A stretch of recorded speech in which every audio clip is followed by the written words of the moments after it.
So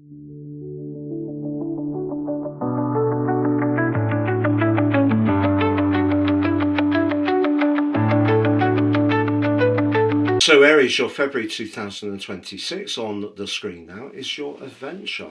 You can see there's a big cluster of energy in the sign of Aquarius, which is about the network, it is about our friendships, it can be about our higher purpose, but it can also be about our long-term plan. We need to be mindful as February starts, the position of your ruler Mars is very close to Pluto. Pluto's about power. In the sign of Aquarius, collective power can be intriguing, but also having the confidence at times to be totally individualistic, very Aquarius, but in a way that we're still open to connect to others. But there may be something you feel very passionate about as you come into this month because of the combination of Mars and Pluto. So I think that's really quite a big influence. If you look to the bottom of the chart, you'll see that the moon is coming to the end of its journey through the sign of Cancer, which it rules. And later on the 1st of the month, it is going face to face with the sun, and that opposition, the full moon, provides a backdrop energy for the following 2 weeks. And I think if you're not so clear about your future, that moon could stir up a degree of caution or perhaps even doubts, if I'm honest, because we are going to see Uranus go direct on the 4th. So if there has been some uncertainty around the foundations in your world, particularly over the last 7 years, but more acutely since the 6th of September when the retrograde began, it wouldn't be a complete surprise. But ironically, as this month begins, Uranus actually forges, you can see, a very strong link with Saturn in your 12th house. So things you've been doing behind the scenes could start to pay off as you come into this month. But I feel that that full moon suggests if you're not really feeling it when it comes to that long-term plan, you may need to reimagine it in some ways. Now, whether you're really feeling invested in a romantic situation of friendship, your interests, or your professional role will depend on your unique circumstances. But because we have Mercury, the planet of communication, but also of precision, moving into the watery Pisces on the 6th, you start a period of deep reflection which coexists this month with that potential to think about the future, because the sign of Pisces is very much about endings. So as much as Saturn does move, it's true, in the middle of this month back into your sign, and does point, because yours is the first zodiac sign, to a new pattern which takes 29.5 years to complete, Saturn through the entire zodiac.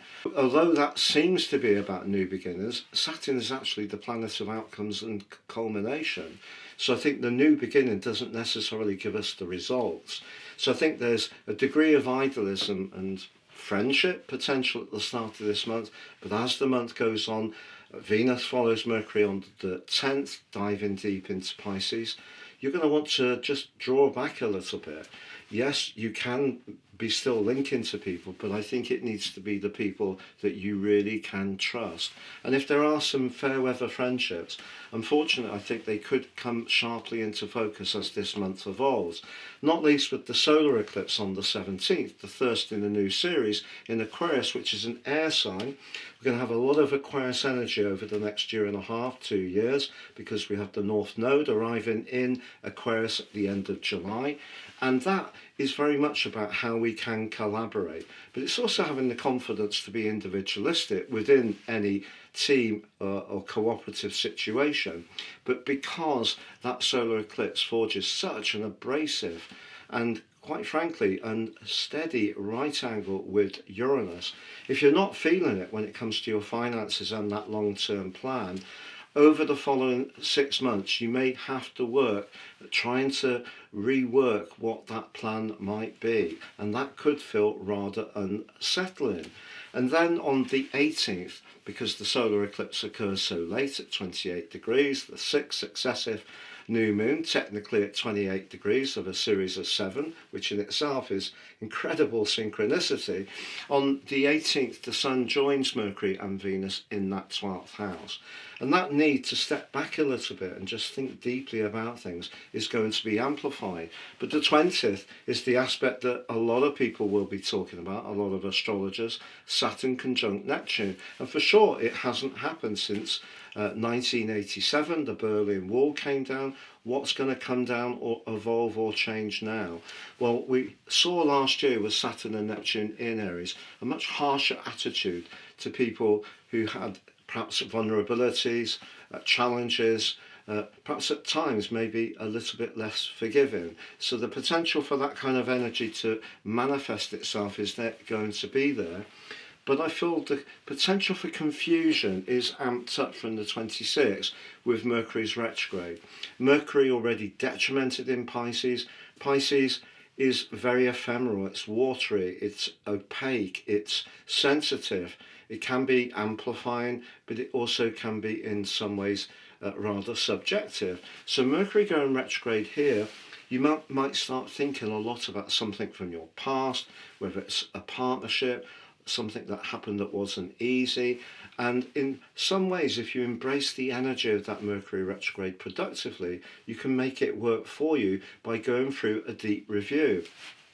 But in the last week of this month, your ruler Mars is back into conflict, going on from week 3 when it clashes with the Sun through that solar eclipse, in the last week clashing with Uranus. And the intriguing thing about this, Aries, to be honest, is when Uranus moved into Taurus for the first time in the middle of May 2018, it clashed with your ruler. And what we've seen since then is already a lot of impulsive, fast-moving, aggressive actions taking place on the world stage. And I think we could see some more as this month draws to a close.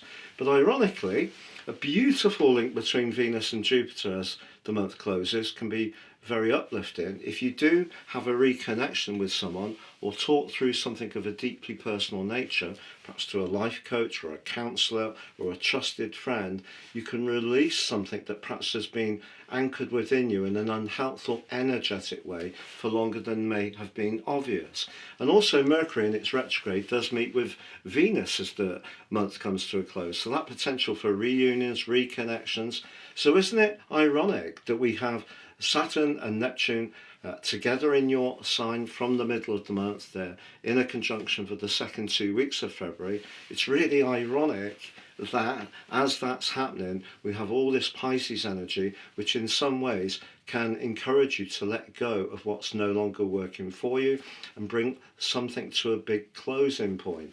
The new beginning for you, frankly, will occur with the spring equinox in cardinal quadrant 1, and that's going to supercharge you into the new astrological year. So philosophically, psychologically and practically, despite Saturn stepping into Aries to meet up with Neptune, I feel you're on one hand wanting to think about your long-term plan and who you can connect with, that Aquarius energy at the outset, but also becoming much more conscious of the fair weather friends, the things that don't really work for you, and what you need to release and let go, ready for when in March you are going to thunder into that new beginning, which can be truly exciting for you. If you've yet to order your personal forecast for the next 12 months, please see the link below and get half price, 50% off.